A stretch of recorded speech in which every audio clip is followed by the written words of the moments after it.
So, welcome to another episode of Wetlands Zone 1 Permaculture Gardening. I got some discount ferns, Tennessee ostrich glade ferns.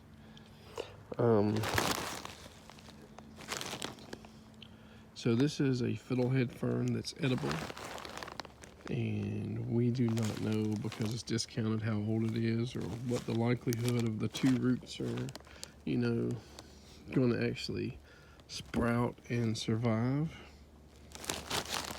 But we're figured at $2.71 we're going to try it. I thought about buying more packs, but if I bought like 3 or 4 packs and then nothing came up, then I would be out, $12. So, but if this comes up, it's a good price. But if not, I'll probably buy some live plants later, from the fiddlehead patch, and I'm probably going to do, asparagus as well in the Wetland Zone 1 area. So this is what the two fiddlehead fern roots look like. They don't look like much. A lot of dust in here. Looks like perlite and peat. Not sure if there's anything else in there besides dust. But we're going to plant these 2 roots or crowns. Hope for the best. I'm not sure exactly where the best spot would be to put this, but I was originally thinking here where I'm putting the tea plants, but I really need to clear out all this space later, and I don't have time. I think right here around, these elderberry plants. They got a lot of shade on both sides, or at least like 2-3 sides, from the south sun especially, from the east and from the west. And they'll get some dappled sun, when the sun is straight up, and a little bit of sun from the north, but not much. Or maybe I should just put them over here where the tea plants are and just see if they come up, and if they sprout, then I can move them in a better location. Because I may just forget that they're over here and just trample over them. I think I'm just going to put them in front of this log, so I'm not likely to step right there and keep the log there. And like I said, that's probably not the best location, but it's decent, and we can move them later if we have luck. So we have them right here and here. I just put a little marker there to say this is where they're at in case I forget. I'll leave a bucket out here for a little while too. Usually when I leave something, that means there's something in there. Don't step on it, blah blah blah. A lot of soybeans and stuff coming up in here where the tea plants are. So yeah, these banana plants, this banana mound has been taking a beating from the sun and all. But I finally see evidence of a pumpkin seed coming up right there. I think there were 6 planted in here, so hopefully over the next few days there'll be a bunch coming up.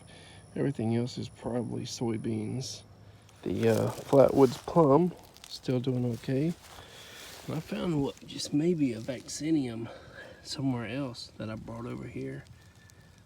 I'm not 100% sure, and no guarantees it'll survive. They're kind of fussy about transplanting, but we'll see if that's like a wild blueberry of some sort.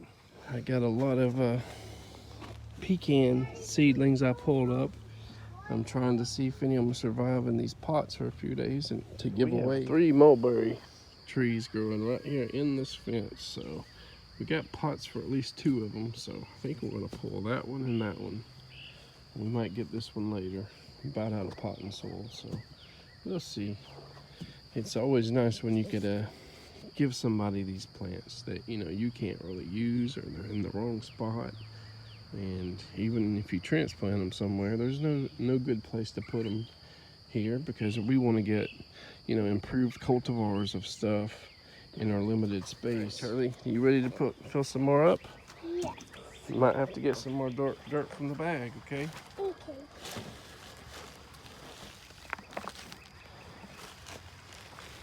And we broke a root pretty bad here on this one, so I don't know if it's going to survive or not, but we'll see. This one has a pretty nice root though. It's probably 3-4 foot tall. All right, one more to do, right?